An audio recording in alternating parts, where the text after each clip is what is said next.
Hello, everybody. Welcome back to the Bree and Joe Show. This is Joe. And this is Bree. Today, we're doing a weird co-casting. It's her first time being on the channel with Mechabellum. This is a game that I've played fairly recently, right after I got fourth place in the intermediate tournament. I only lost one game, and I felt like playing some more, so here we are. I ended up picking up the supply specialist with 50 extra bucks per round. Sweetheart, what are these? Storm callers. What? I just love it. I wanted to go with some Arclight and Stormcallers because it's a pretty good build. It's a pretty meta build. My opponent is a cost control specialist. He ends up picking some Fang and Stormcallers as well. A very slow moving army here. I was really thinking to myself about what to do. And you know what? I decided to go with a couple of crawlers. I love crawlers. They're so cute, aren't so they? Cute. Look at them go. And I like that they just kind of like, Bob. Yeah, they just judder. Let me at him, boss. Let me at him. So I just needed a little bit of chaff. You know, I was worried that he would go with something like snipers, or if he went with Phoenix, I'm kind of screwed. But I was like, you know what? I'll just get some chaffy units to get in here and deal some damage. And that's probably my best bet. We'll see how well it works here. I really like this from my opponent. Although I wouldn't normally say upgrade your units in the first round, I feel like that's a little early. You're not sure if you'll be using this unit too much in the future. Probably worthwhile to go into these Stormcallers. And he's going to position these Fang kind of near the front here.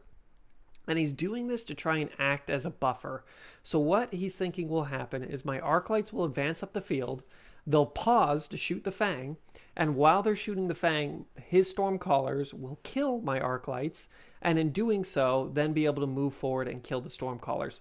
Unfortunately for him, I have Crawlers, and my Crawlers... Look at him go! Look at him go! Straight down the field. Able to clean up those Fang, no problem, get in here and just absolutely crush his Stormcaller line, and I'm able to move forward. The other really important thing that I found here is that because his unit, being a cross-control specialist is great, and I would have loved to slow this down. I ended up skipping there. Being a cost-control specialist is great, right? But because he went for that early upgrade, he just has a lot less entities on the field. And I'm going to try and capitalize on that. So I end up, let's see here. I end up unlocking the Mustang. And I think I only grabbed the one, but his flanks are completely open.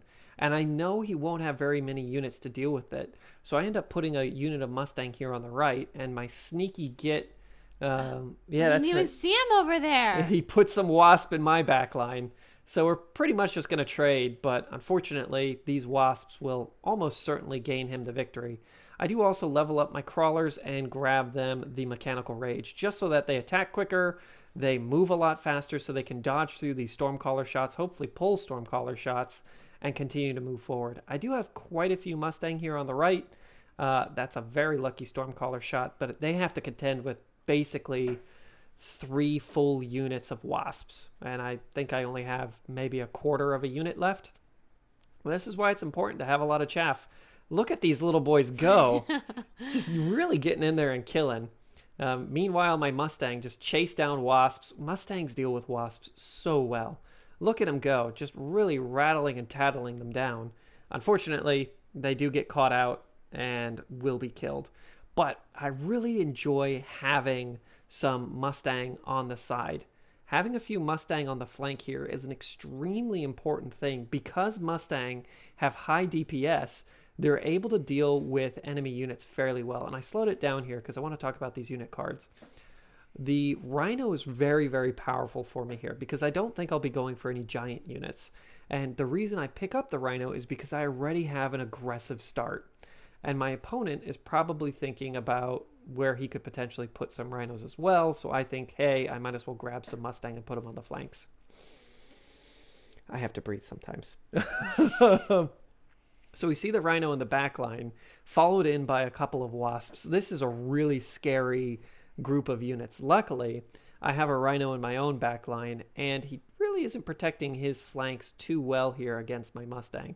So I end up grabbing a couple of Crawlers, and I think I doubled down. Yes, I grabbed one on this left flank. I doubled down on the flanking movement here because I believe I'll continue to be able to support these flanking units and crush through on the flank. So we'll see how that goes. And of course, these crawlers are very, very fast, and having those fast crawlers can really make a difference. We see some Mustang here on the left-hand flank and a couple of shields. Shields are great, especially as you continue into the game. If your shields don't die, then you're in a powerful position. My Mustang do a great job clearing up a ton of these wasps before actually getting just absolutely munched by the rhino. Unfortunately, my little crawlers here on the left die, but they are a good enough distraction to allow my Mustang to get in here and deal with those level 2 wasps and then move on. My crawlers are in the back line exactly where I need them. I have a few Mustang left over. Normally, you wouldn't expect to see Mustang win that engagement, but they were supported by a unit of crawlers. I take both of his towers at the right time, and these Mustang will be enough to clear up the flanks. What do you see? What is this big guy? That's the rhino. Yeah, he just punched one of the little crawlers, and he flew across. Be nice to the crawlers. No. They look like baby ducks when they're running. Yeah. I love them. They're very cute. We both pick up the barriers here because, you know what, I figure I will be getting a giant unit at some point. I'm just not sure when. So I just think, hey, when the time comes around, I might as well need them. And I grab a range upgrade on my Mustang.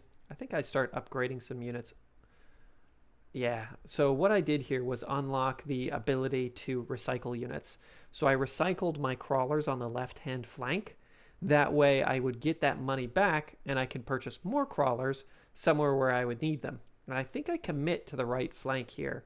No, instead I go down the center. I could swear I put these guys on the right. Yeah!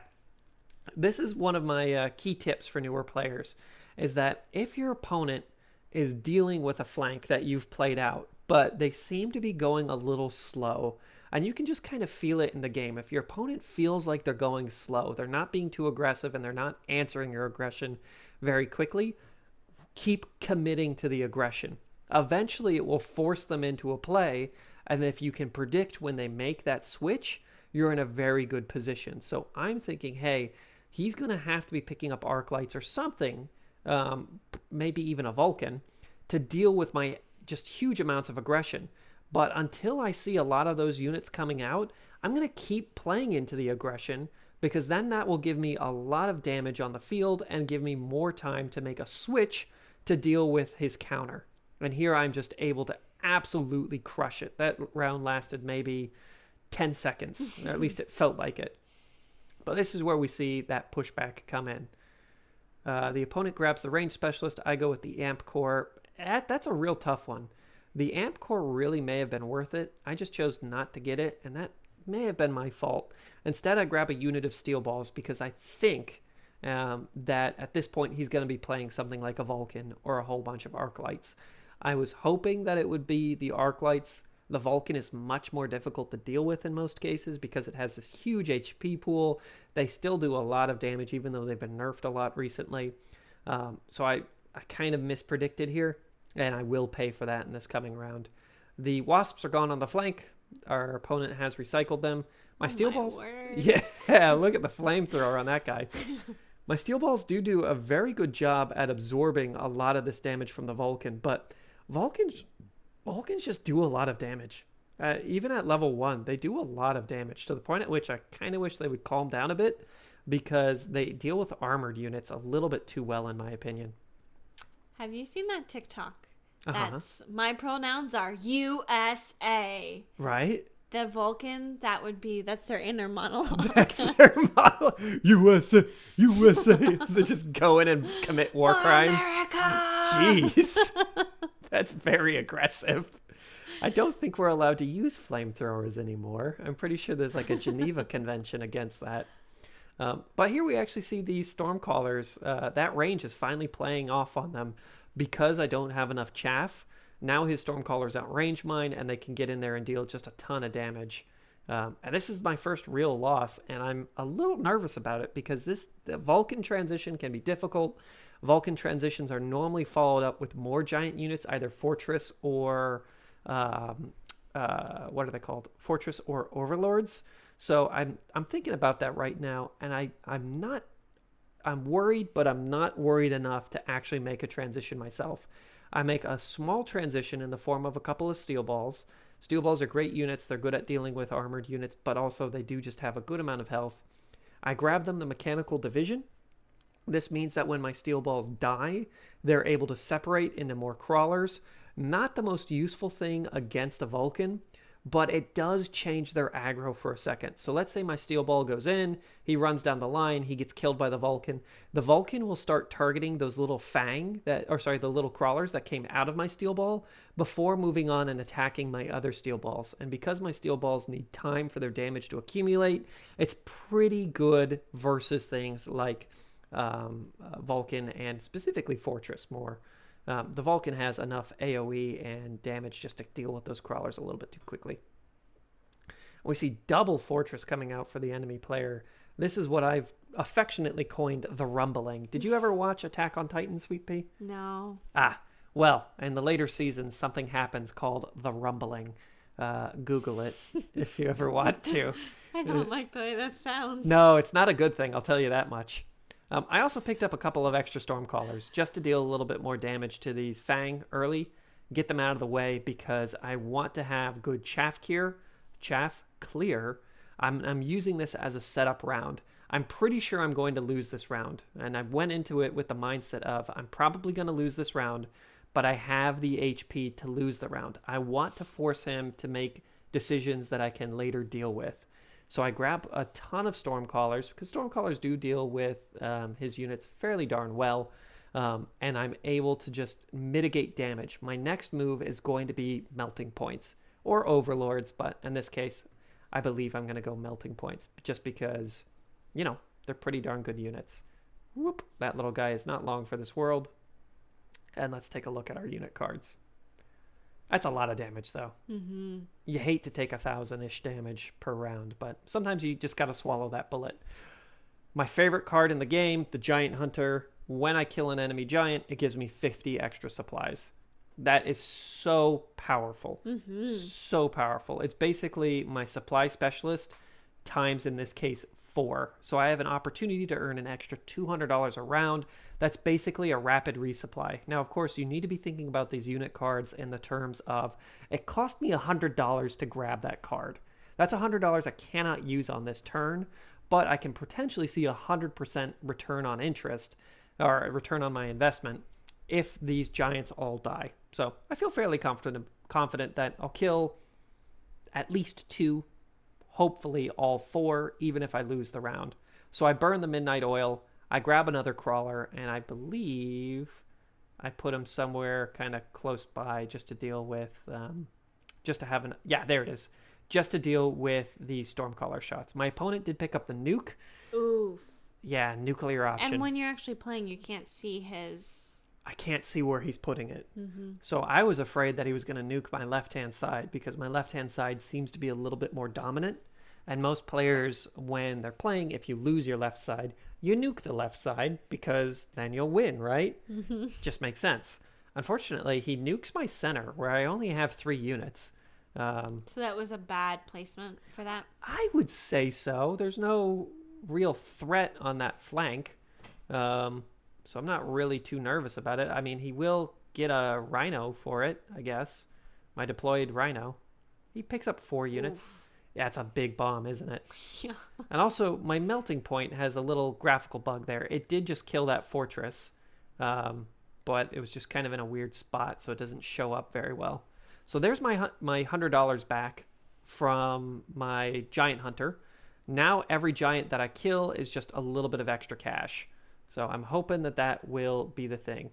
And the other great thing about this is when my steel balls die, they spawn crawlers. When my crawlers kill a unit, they spawn crawlers. And my crawlers are also faster and attack quicker. Unfortunately, a lot of them will be cleaned up here. But I think 1 or 2 will survive. Yeah, look at them go. Wah, wah, wah, wah, wah. My God, it takes John them. Lennon. Yeah, literally. But they do get them. And they get the tower for me before all burning away. But hey, that's pretty good, you know? This Vulcan is the thing that's spawning tanks. This is not a card that we see very often, but it is honestly going to work very well for him. My melting point will get on target quickly, but now it's not killing the fortress. So actually just having a few chaff units to die not a bad play. I really wasn't a fan of the sledgehammer card. In fact, I haven't really seen many players ever pick it up, but it's useful. And now it's neck and neck. Mm-hmm. We're in what I would call the danger zone. The danger zone is whenever you have around 1,500 health or less. But that danger zone continues to grow the longer the game goes on, because now there's 6 giants on the field. That's a lot of damage that could potentially go either way. I end up picking up Acid here because he has a lot of giants. I figured he's probably going to be upgrading these giants. And the Acid is great because it lasts 2 rounds and it deals 6% of their HP per second. So 6% of what? 92,000? That's a lot of damage. Mm-hmm. Definitely worth it. I also upgrade my Stormcallers and I get more of them. I just need to be clearing chaff. The more chaff I can clear, the better, because then my melting points can get online. They can kill these giants quickly. I can continue to earn I can continue to out economy my opponent, and I can push forward from there. The rocket punch comes out from the fortress. Did you ever play Rocket Sock'em Robots when you were a kid? Yeah. Which one was your favorite? The red one or the blue one? The blue. The blue? I was always red. I liked the red one. I felt like he punched harder. I thought you were going to say they had like names. I was like, I only know the colors. They probably do have names. What are you going to name the Rock'em Sock'em Robot? You get to name the blue one. I'm calling the red one Greg. Greg the Violent Robot. What about Hermit? Hermit? That's a good name for a robot. It's kind of like naming a dog. I don't know if that's like a Geneva right or something. Yeah, he goes by Hermie though. Oh, he goes by Hermie. Yeah. Well, that's lovely. Hermit is his legal name. It's his legal name. That's his father's name. So he doesn't use it very often. We had a weird little change of conversation there, but a complete stomp on my end. These melting points really did a great job, and more importantly, the Stormcallers. My Stormcaller here is still I think that's number 2, allied top 3, and the amount of damage done, or round damage. Okay. Not total damage, but round damage. These little Stormcallers basically are doing a great job at just clearing away chaff for me. The more chaff I clear, the more likely I am for my Stormcallers and melting points to actually start hitting the units that I need them to. And what looked like a devastating win has actually just turned into a minor win. So now I'm thinking, hey, this is probably the last play of the game. Yeah, there isn't a lot left on the field. I don't really have any skills that I can unlock and use. My opponent actually goes with the Overlord. I go with charged ammo because I don't want any more tanks and other crap coming out. And I get 2 more melting points with the crawler upgrade. You might be saying to yourself, Joe, why are you getting crawlers if there's already 2 Vulcan on the field? I'm getting them in case I kill the Vulcan. If the Vulcan die and I have just 1 melting point left versus something like Stormcallers, it will probably lose. But if that thing poops out 10 crawlers, all of a sudden those Stormcallers are dead. So I figured it's just a good idea to have some. I go through and I upgrade a bunch of my Mustang just to keep them in the fight. And now I have this level 3 melting point on the right, 119,000 HP. And he deals damage much more rapidly, 4 versus the 1. I'm not actually sure if the damage increase is much higher. That's something worth testing. I would assume so, just because he starts at a much higher position. Bam, out go a ton more of extra crawlers. This will just delay a couple of shots an extra few seconds. And every 30 seconds, I'll be getting a lot more. This acid is still cooking off, doing everything that I need it to do. Crawlers in another few seconds. And my melting point is already on the fortresses. Perfect. Does your acid hurt your... Yes. If my units walk into the acid that I've deployed, they will die. So something to be worried about. Something else to be worried about is my opponent grabbed the best partner upgrade on his Vulcan, which means that they spawned a couple of snipers. I was able to take out those snipers and continue marching down the field. Luckily, this melting point has so much HP that even a Vulcan won't be able to kill it. And that's why I gave it the charged ammo, just in case that Vulcan did get the 125% damage increase. I wouldn't have to worry about it. That's GG. What did you think, Sweet Pea? Incredible. Incredible. She's going to be joining me for a few of these casts. Please show her some love in the comments. It's kind of our learning game together. But the goal is to both be on tournaments together, live, casting at the same time. Mm-hmm. Hell yeah. Goodbye, friends. Bye.